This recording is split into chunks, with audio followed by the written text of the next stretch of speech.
All right, so we have here, we've got 8. Don't order burgers in these 8 chains. They're not 100% beef. So we're going to cover some things today. We're going to find out what's going on with the fast food and the food that we're digesting here in America. We've got lab grown meat. We have pink slime. We have 11 banned foods Americans should stop eating. We also have many foods sold in the United States are banned. Some foods have been banned in some states. We'll cover that. And then we have what these types of fillers in foods do to our bodies. So this is going to be some good stuff, people. Pink slime, just sounds yummy. So let's start with some lab-grown meat, all right? Lab-grown meat, also known as cultivated or cell-cultured meat, is produced by cultivating animal cells in a lab, offering a sustainable and ethical alternative to traditional meat products. What is lab-grown meat? Please do tell. Inquiring minds want to know.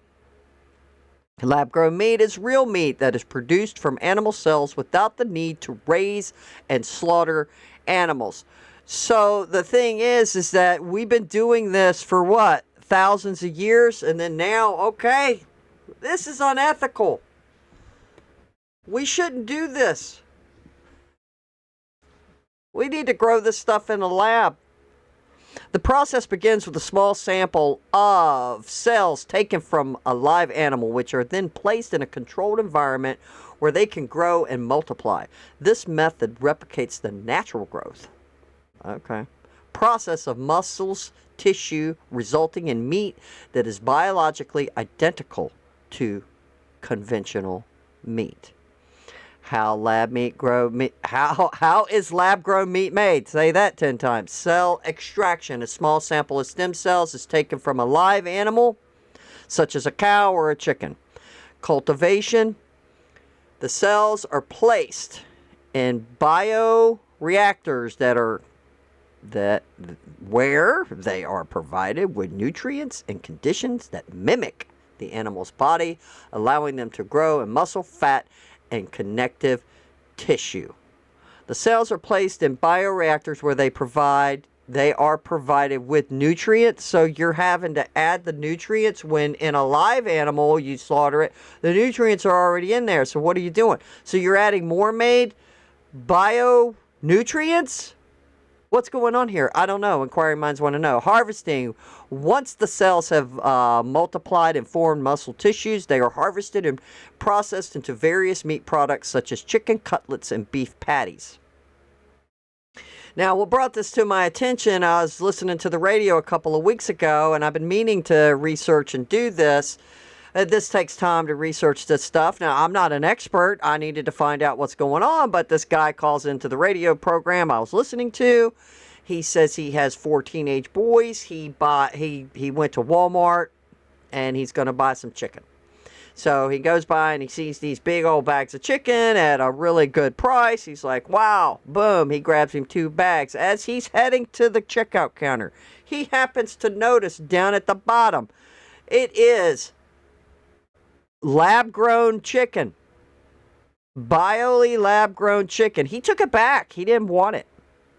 So they were talking about that on the radio, and I was like, what's going on here? And I had somebody tell me a couple weeks ago they went out to eat. I won't name the restaurant. I don't want to get in trouble. But she says, hey, I ordered a steak, and because I was like, well, how was your food, you know? I'm asking her, how was your lunch? Well, she said, well, I ordered one of those, the sirloin steaks, and said that the texture was strange. Like it kind of pulled apart. It wasn't like a normal steak you go by and you cook the steak, you know. You know what a steak looks like, right? She says it was just weird. It was just weird, and then it coincided with me listening to this guy on the radio, and I was like, well, I wonder if they are using bioengineered, lab-grown meat at these restaurants, and it was not a fast food restaurant. Benefits of lab-grown meat. Environmental impact. Environmental impact. Lab-grown meat has the potential to significantly reduce greenhouse gas emissions, land use, and water consumption compared to traditional meat products. Studies suggest it can produce 70 to 96% lower emissions and use 99% less land. So they're saying thousands of years of raising cattle, raising livestock, slaughtering them because, guys, we have to, right? And then we eat them thousands of years. No, we can't do that no more. We're gonna take their cells and we're gonna grow it for you. So because we don't want the cows farting because it's killing the ozone. And this is a good reason to do that. This method of meat production can reduce the need for raising and slaughtering large numbers of animals, addressing ethical concerns related to animal welfare. So you have these tree huggers, these vegetarians, and all of this stuff who've been whining about the treatment of the animals because they don't want you to eat meat. And I'm sure y'all have seen YouTube videos of these YouTubers who have died. Literally have died. Go Google it. YouTubers that have died that were vegetarians. It's insane. It's insane. It is not healthy, so stop it. Cultivating meat is produced in a controlled environment which may lower the risk of contaminations and pathogens commonly found in livestock.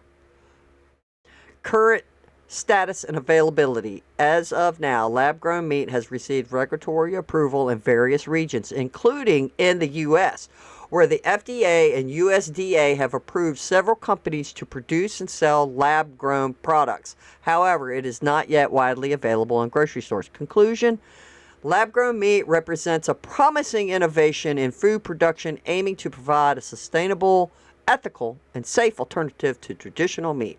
As technology advances and product costs decrease, it may soon become a common option for consumers looking to reduce their environmental impact while enjoying meat products.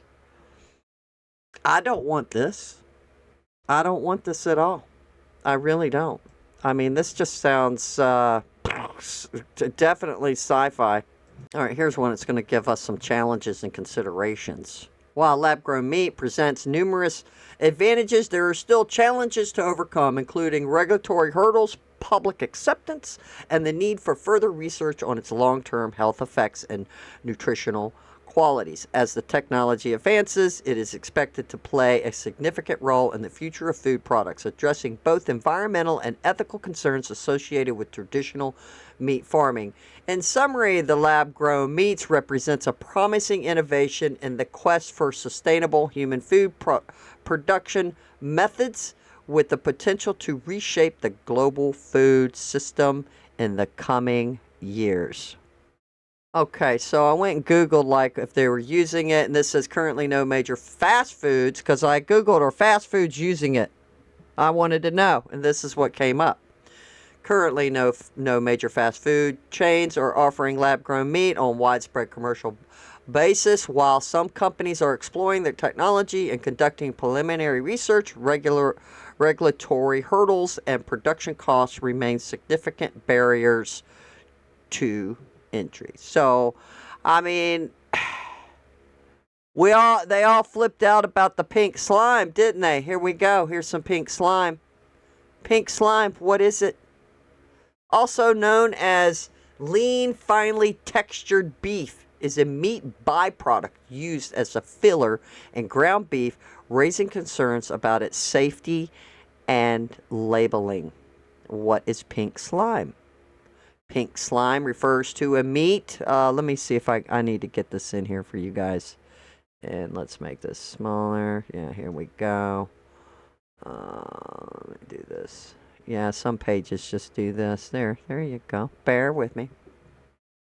Pink slime refers to a meat byproduct made from beef trimmings that are heated and centrifuged and treated with ammonia hydroxide to kill bacteria. You still need to get the rest of that in there. There you go.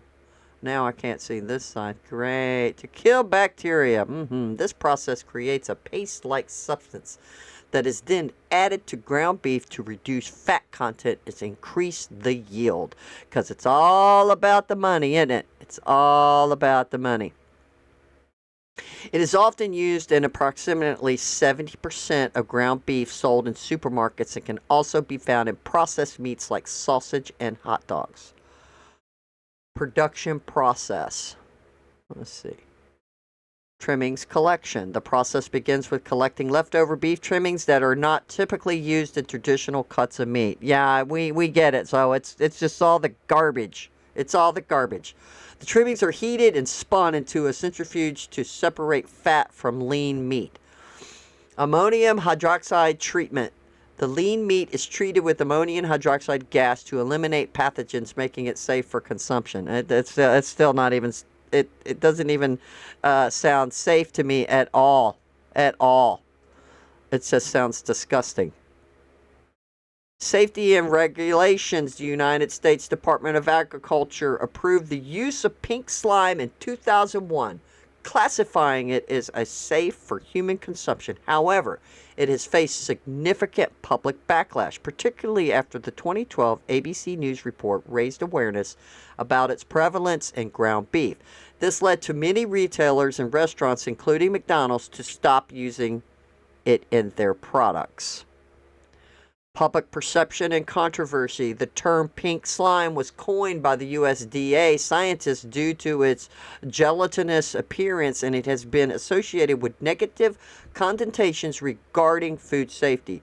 Critics argue that it should be labeled clearly on the packaging. I agree, as many consumers are unaware that they are consuming it. In response to public outcry, some companies have opted to eliminate pink slime from their products entirely. Current status. Despite the controversy, pink slime is still used in various meat products, and the USDA has reclassified it as simply ground beef, allowing it to be sold without specific labeling. I have a problem with this. Why? I want to know, did you put this crap in this food? Consumers looking to avoid pink slime can opt for organic or grass-fed beef, which typically does not contain this additive. In summary, pink slime is a controversial meat filler that has sparked significant debate over food safety, labeling, and consumer rights. Understanding its production and its implications can help consumers make informed choices about the meat products they purchase. So basically, folks, I guess the meat I just bought the other day when I went shopping. Now, I did buy some grass-fed hamburger patties. They're already pre-made. You get 12 of them in a pack. They were on sale. They're usually almost $15 for 12 of them, but it says they're grass-fed. But I did buy the pack. I guess the store itself provide, they do the meat and then it's in a big pack. I get the one that's like almost 3 to 4 pounds of meat. I have a 15-year-old boy in this house, and my God, he eats like a horse. But so, am I to think that this pink slime is in my meat that I've been buying? I am concerned. So now we have some additives, and this is food. Food isn't food anymore. The frightening world of fillers. And this is what this is. So we're going to take a look at this. And here we go. Let's see. We're going to run down. I'll put these links in the description. There'll be quite a few of them, by the way. And this is just breaking down each one of these. Some of these names I might have issue with pronouncing, but I will do the best I can. What are food fillers? Here we go. Additives, fillers. Does this need to be a little bigger so you guys could read along? We can do that, make that up so because it is a kind of small print. Here we go. Fillers help bulk up the weight of the food. This helps lower food prices. Fillers are mostly found in processed meats. Meat fillers can lower the cost of meats by 10 to 30%. The average natural cost for 1 pound of 100% ground beef, which likely contains filler, is $3,000. The cost of organic ground beef is approximately $4.25 a pound. While lowering the cost of food sounds like a great idea, what we're putting in the food may be costing us. Cellulose. Cellulose is a natural compound found in corn and many plants used in the production of paper. Much of the cellulose used in food is derived from wood pulp. That's disgusting. Used in cereal, shredded cheese, salad dressing, and ice cream. Humans cannot digest cellulose. Adding it to food makes it for a non-calorie, non-fat filler. Cellulose appears in many high-fiber snacks, and eating organic won't help you avoid it. Watch out for ingredients like microcholesterol, cellulose, MCC, cellulose gel, cellulose gum, and carbonmonethyl, I guess that's how you say it, cellulose.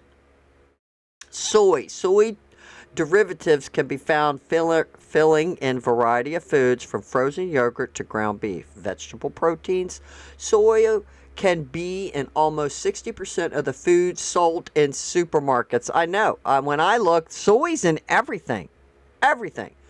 In ground meat, soy acts as a cheap filler, lowering both the price and the quality of the meat. Soy contains high levels of, I think you would say, phytic acid, an anti-nutrient that steals and eliminates important vitamins and minerals from the body. Alstra. Alstra's, I guess that's how you say that, people, is a fat substitute synthesized by Procter & Gamble. The human body, let's see, that's in there. The human body cannot digest big molecules it is made of, so the fat substitute contributes 0 calories when consumed. So what? It just helps you make you feel full, but you're not getting nothing from it. And I want to know what. So your body's like, oh, your body can't digest it, but your body's like, what the hell is this, right? What else is it doing to us, even though we can't digest it? Inquiring minds want to know. Introduced in the late 90s by Frito-Lay and included in fat-free Pringles, products containing Alstra were originally required to warn customers of the risk of loose bowels. Within 4 years of introduction, 15,000 people called a hotline set up specifically to take adverse reaction complaints. In 2003, the FDA removed the warning label requirement. Alstra appears to interfere with the body's absorption of critical nutrients such as beta-carotene and lycopene. What the hell? Carrageenan, I don't know how to pronounce that. Carrageenan is a gel extract from seaweed. It is used as a thickening agent and emulsifier. You can find it in dairy and many dairy products such as cottage cheese, ice cream, chocolate milk, where it is used to keep the component from separating. It is also injected into raw chicken and other meat to make them retain water, making your meat appear bigger and better than it is. Seaweed doesn't generally have adverse health effects, but carrageenan is widely used in meats as a way to trick the consumer. Potassium bromate. Potassium bromate is a compound that helps bread to rise quickly and puff up during baking. Bread dough is bound together by gelatin molecules. In order for gelatin to join to other gluten, it requires oxidation. Potassium bromate speeds up the oxidation process considerably. Bread made with potassium bromate ends up being fluffy, soft, and unnaturally white. In 1982, Japanese researchers published the first study linking potassium bromate to thyroid and kidney cancer in mice. If bread is not baked long enough, or too much potassium bromate is added before baking, the amount in the end product can be much higher than the recommended. The likelihood of consuming potassium bromate is increased in fast foods. Potassium bromate is illegal in China, European Union, Canada, Brazil, and many other countries. It is legal in the United States. Why?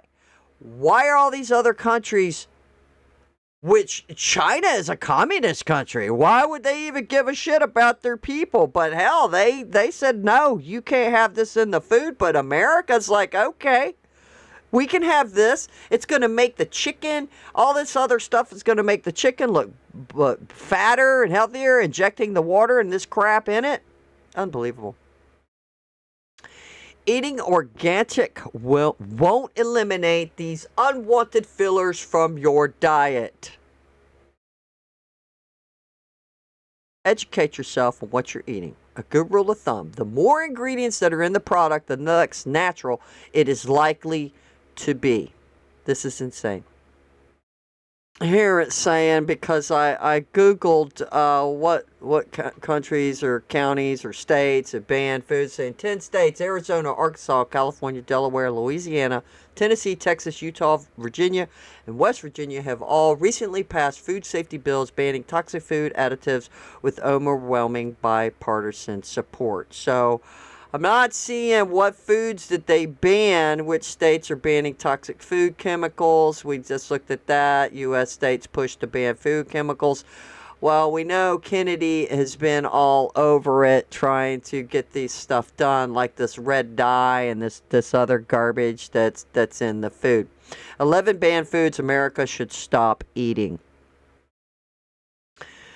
Many foods sold in the United States are banned or fiercely regulated that in other countries due to potentially harmful additives, growth promoters, genetically engineered ingredients, herbicides, or dangerous ingredients. Find out what you need to know about these foods and how to protect yourself and your loved ones. Well, we just saw in the other article, what it say, was it 60% of the foods have all this crap in it? Like, damn, it's everything. It's everything. Kind of pisses me off. As shocking as it seems, it's not uncommon in the United States to find types of food and ingredients that are outright banned in other countries. Certain food products practices that are outlawed elsewhere are also permitted in the U.S., while other nations enforce stricter regulations to protect public health. And the U.S. often takes a more lenient approach, allowing additives and practices that may experts deem questionable. Meanwhile, healthcare. The healthcare. We're fat. We're sick. We got diabetes, heart disease, all kinds of crazy stuff. Meanwhile, healthcare spending, much of it on treating symptoms of chronic diseases, is vastly higher in the U.S. than in any other country on the planet.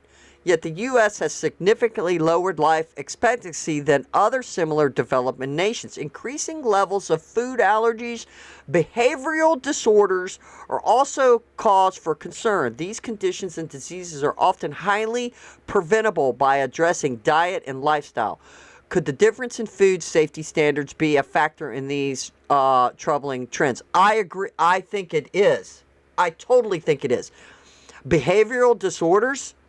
So you've had these kids growing up on Lay's potato chips, soda pop, McDonald's, all the fast foods, all the people go because everything's about convenience. And look, I took my kid to McDonald's too. I didn't know all this was happening.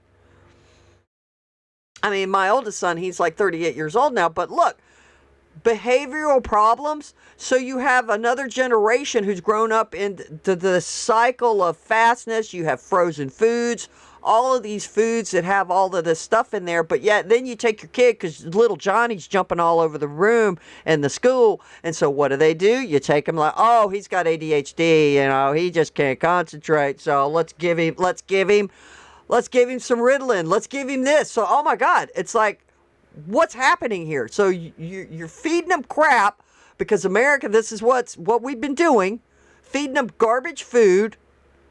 And then, now that they're bouncing off the walls, let's give them some Ritalin. Let's give them some other stuff. To understand why the U.S. allows ingredients banned elsewhere, we'll explore what makes these substances controversial, how they've been regulated abroad, and what this reveals about the U.S. food policies. By examining the ingredients banned abroad, but still permitted in the U.S., we can better understand what might fuel America's growing health crisis and what you can do to protect yourself and the people you care about.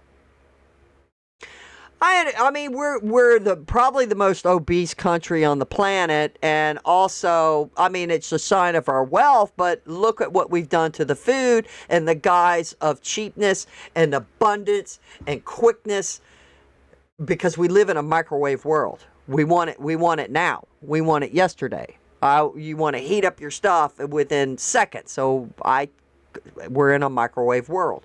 We live in a microwaved world. When it comes to food safety regulations, countries take diverse approaches that reflect their particular priorities, values, and governance systems. The European Union operates under a precautionary principle. Essentially, it takes a proactive stance implementing strict regulations on food and chemicals to safeguard public safety, even when scientific evidence about potential harm isn't conclusive. Well, it sounds like these countries are doing a good job doing that, but boy, are they dumb in their politics. Even there's a hint of risk of the EU will likely ban or heavily restrict the ingredient or additive until it is safe. Safety can be established.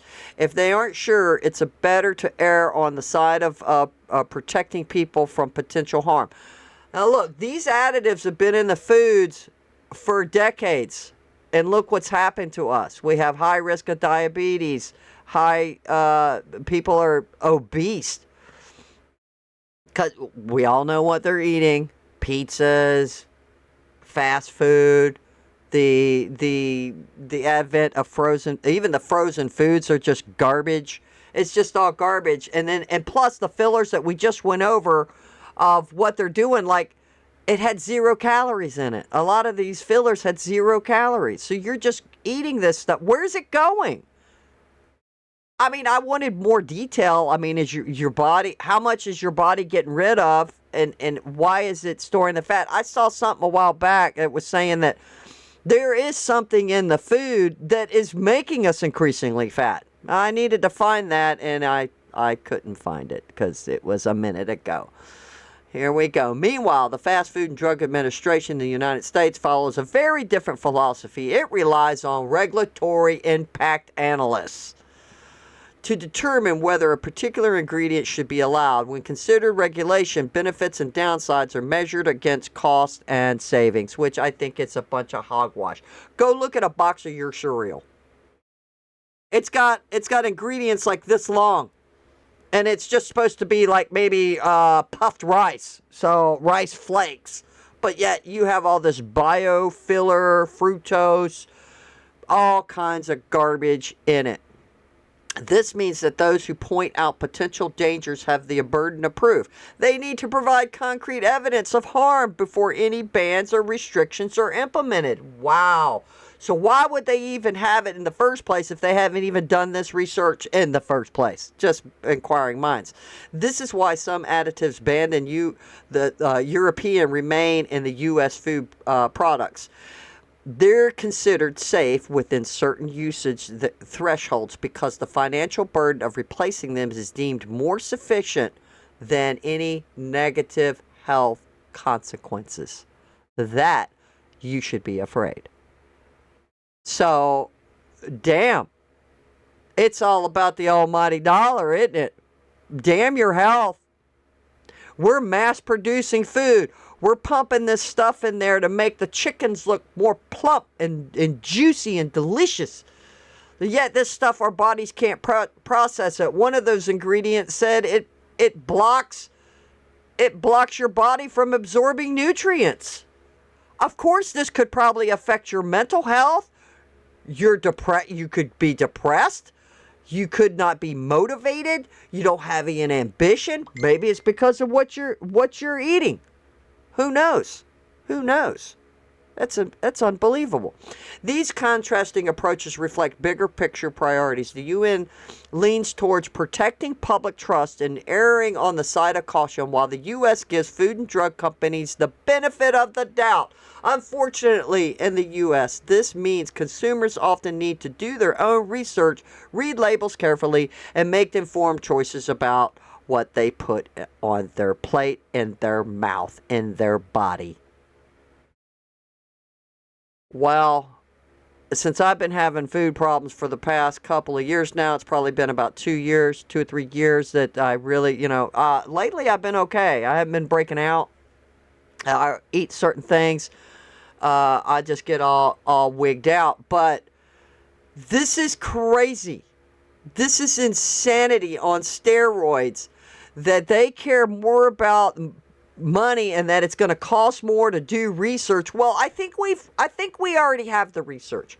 We have a few decades of what this is doing to us, what the health is. You just saw that, or I just read, you just heard that our life expectancy is lower than other countries. Why is this? We are the greatest nation on the planet.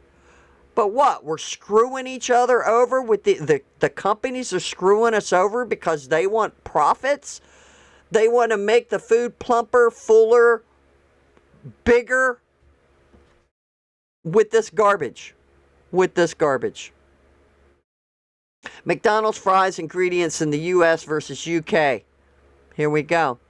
As much as we would like to believe that everything on our grocery store shelves is safe to put in our bodies, the truth is sometimes different.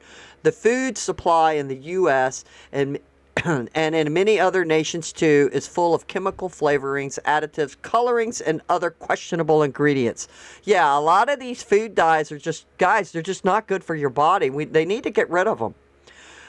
But before we look at what foods you should stop eating, let's explore why the U.S. government lets this happen in the first place.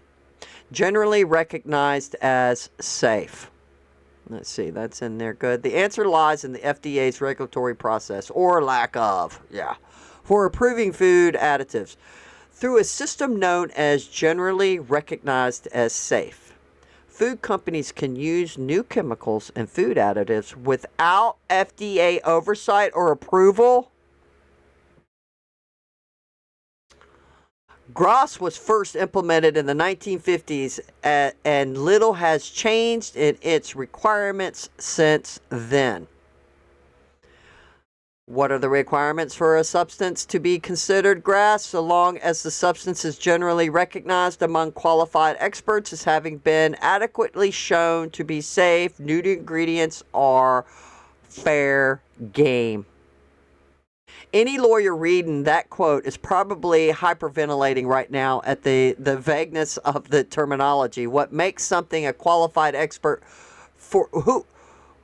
What makes someone a qualified expert, for example, and how do those experts generally recognize anything? So wouldn't something have to be studied on rats? We just saw the Japanese had did that on rats, and it caused thyroid problems and pancreatic or liver cancer or something to that effect. In practice, food and chemical companies often convene their own expert panels to decide whether an ingredient will pose harm. Many of these panels contain scientists with financial ties to all manners of industry, even the tobacco industry. Experts who may have at one time recommended that cigarettes were safe based on a panel's recommendations. Companies may decide to share the results of the panel's assessment with the FDA. But by law, they're not required to do so. Most of the chemicals and additives on the GRAS list have never been tested on humans for long enough to produce meaningful data. Oh, we're all just guinea pigs, people, and we see what's happening. Therefore, they can't be guaranteed safe under the FDA's requirements. So, it's no surprise that some GRAS-approved substances have not withstood the test of time. Take trans fats, for example. By the time the FDA started using the GRAS classification, they were grandfathered in as GRAS. They were marketed as cooking oils and added to foods like frozen foods, peanut butter. I cannot eat peanut butter. I'll It'll make me feel like I have a cold.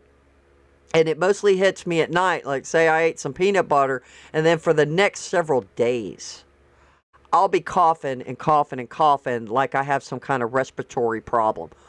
Peanut butter packaged snack foods, margarine. Unfortunately, we later learned that trans fats were causing upwards of 500,000 deaths per year from associated heart disease. No big surprise there. In 2015, the FDA finally decided that trans fats were potentially hydrogenated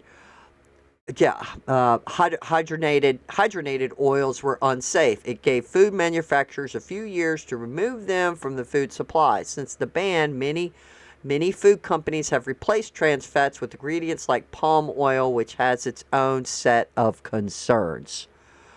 I see a lot of stuff like sesame seed oil and stuff, and that seems to bother me. I see that in a lot of the potato chips. The reason that many banned foods are still allowed in the U.S. often comes down to money. Companies producing or using ingredients banned abroad may lobby to keep these substances on the market, arguing that restrictions would harm economic competitiveness or innovation. So then, you know what? Then just ban it across the board that nobody can use it, and then we won't have that problem. Additionally, these industries often resist stricter labeling laws that could inform customers about potential risks, citing fears of increased sales. Well, we just saw earlier in that article that the government said you didn't have to put the label on there that it had pink slime in it. You just say it's a meat product. That's what it said. Y'all heard it. So, what can you as a consumer do? For one thing, be aware of the list of banned foods that are still in the U.S. food supply. 1. Bleached flour. In the United States, bleached flour is widely used in baked goods such as breads, cakes, cookies, and pastries, and sold directly to consumers from home baking. The bleaching process involves treating flour with chemicals like chlorine gas and benzoyl peroxide, which you may recognize from the TV commercials from some over-the-counter acne medicine. Oh my God. Yum. To archive a whiter color, softer texture, and finer grain. While this process may enhance the flour's look and feel, health concerns have been raised due to potential chemical residues and byproducts remaining in the food. I had watched a thing on the Victorian era where they were showing products that were being made because you have this boom of industrial happening across the globe, and they had a wallpaper that was very bright and vibrant color and rich, and it was wallpaper. So all of a sudden, people are putting this wallpaper up in their house and people are dying, right? So they go and investigate. Guess what? There was arsenic in the wallpaper.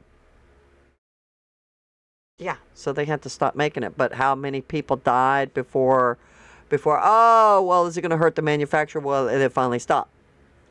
Then you had them putting in, they were making bread. And they were putting, I think it was arsenic too. They were putting something in the bread. Y'all can go Google it. Google, I think the video is on YouTube. Life in the Victorian era. What was life like in the Victorian era? What were the chemicals used in products in the Victorian era that killed people? Well, they were putting something in the flour, and what it was doing, it was preserving the bread, and it made it very white, and people were eating it and dying. And then there was another thing that they had. I guess the baby bottle was being invented. Babies were getting sick and dying. The way the bottle was designed, and it took a long time for them to change the bottle, right? So babies were dying and getting sick because all of a sudden they're drinking out of these weird shaped baby bottles, and what it was is the bacteria and stuff was just built up in it, and it was just making them sick. Dough conditioners, you've got propala hard bean or whatever. Here you go, BHA and BHT, synthetic food dyes, GMOs, antibiotics, well, we knew that, herbicides, insecticides, and fungicides. Austria, we read about that, synthetic hormones, and PFAS. Now look, we'd probably spend another 20 minutes reading through all this. I'm going to put this link in the description, and you can read what all of these things do to the products that we all buy. We all are buying these products. I will put the links of all of these that I use, so it's going to be quite a few of them. And this video right here, it's a 17-minute video. I will put this link in the description. I watched it earlier this morning. It was very good. I really liked it. It really inspired me. It was in my link. I was like, what is this? And I clicked on it like it was in my feed on YouTube. So I clicked on it. You know, sometimes you just have something weird pop in your feed. I'm like, oh, shoot. So I started looking at it. I was like, oh, my God. Okay, here we go. We're going to do some research. We're going to pull this up. We're going to see what's going on. And I am just absolutely disgusted. And I hope that Kennedy just rams through. They got another 3.5 years in office. And he's over the health of the United States. And I'm hoping he bans a lot of this stuff. But the corporations be damned. Usually, like they said in that one part, they said, well, they banned the what was it, the saturated fats, and the government gave them a few years to weed it out. So any kind of ban, that's probably what's going to happen. I don't know about y'all, but food prices have been going through the roof. The gas has stayed stable. I'm not complaining about gas prices, but I am complaining about the food prices. And now, I know, people tell me when you want to go buy healthy, it's way more expensive. Especially the grass-fed meats are just, they are really expensive. I try to catch them on sale when I can to get the hamburger, the pre-made patties. I shop up here at this grocery store, but I do the best I can. This stuff is in everything. It's in everything. So, I mean, these, what were we reading? That it was in your, I don't even use dressing, by the way. So all this stuff's in your dressings. It's in everything. All of this stuff. So, please try to be healthy. Where's that one? Here it is. This one was just so good. It was so good. Breaking it down, telling you what your body can't, process this stuff. It was just really good and informative, and just like, oh my God, we just can't get away from it. What are we gonna do? I think we just need to start raising hell, and start going, oh, okay, you need to stop this. All these China cares more about what their people are eating than the United States government. What's going on here? The European Union cares more about their people, what they eat, than the United States? What's going on? What's happening? Well, there you have it. There you go.